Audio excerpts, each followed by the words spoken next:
ప్రెసిడెంట్కి రాయండి, సోనియా గాంధీ మేడంకి రాయండి, రాహుల్ గాంధీకి రాయండి ఈమెయిల్స్ తెలుసుకుని.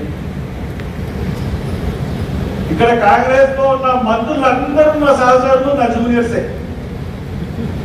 భట్టి గారి నుంచి ఉప ముఖ్యమంత్రి భట్టి విక్రమార్క గారి దగ్గర నుంచి పద్మ ప్రభాకర్ గారిని, లేకపోతే పిసిసి ప్రెసిడెంట్ మహేష్ కుమార్, అందరూ నాకు అత్యంత సన్నిహితులు, స్నేహితులు, చాలా క్లోజ్ ఫ్రెండ్స్. నేను మాట్లాడతాను, ఆల్రెడీ మాట్లాడాను. ఇక్కడ జరుగుతున్నది క్రైస్తవుల్ని రక్షించడానికి చేస్తున్న ప్రయత్నంలాగా ఈ ప్రభుత్వం వ్యవహరించట్లేదు. డీజీపీ ఈ కమిషనర్లు ఏం చేస్తున్నారో చూడు. ఇది బీజేపీ అనుకుని యాక్ట్ చేస్తున్నట్టుగా ఉన్నారు మీరు. కాబట్టి తగ్గమని మీ కమిషన్ అంతొద్దు. మనుషుల్ని సభలకు రానివ్వకుండా అరెస్ట్ చేద్దామన్న సన్నివేశాలు, సీన్లు సృష్టించకండి. పోలీసులకు చెప్తా ఉన్నారు.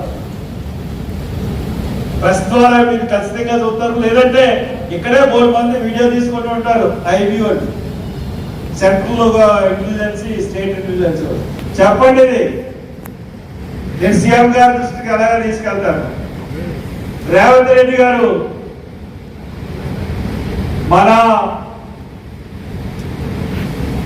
ప్రాథమిక సూత్రం, మన పార్టీ ప్రాథమిక సూత్రం మైనార్టీలను కాపాడటం, మైనార్టీలకు రక్షణ కల్పించడం, వాళ్ళ మీద చర్యలు చేయమని, ప్రతి చర్యలు చేయమని కాదు.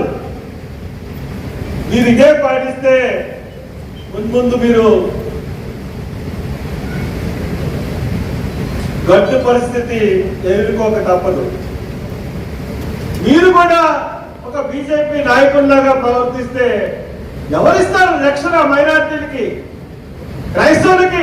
ఎప్పుడన్నా ఏదైనా రాజకీయ గొడవలో ఉన్నారా? ఎప్పుడన్నా ఏ రాజకీయ పార్టీ సమావేశంలో ఉన్నా పాల్గొన్నారా?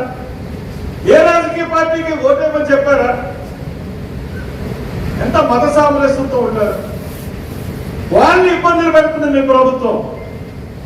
This is not good.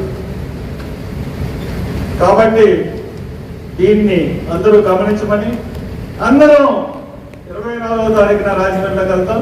Thank you very much.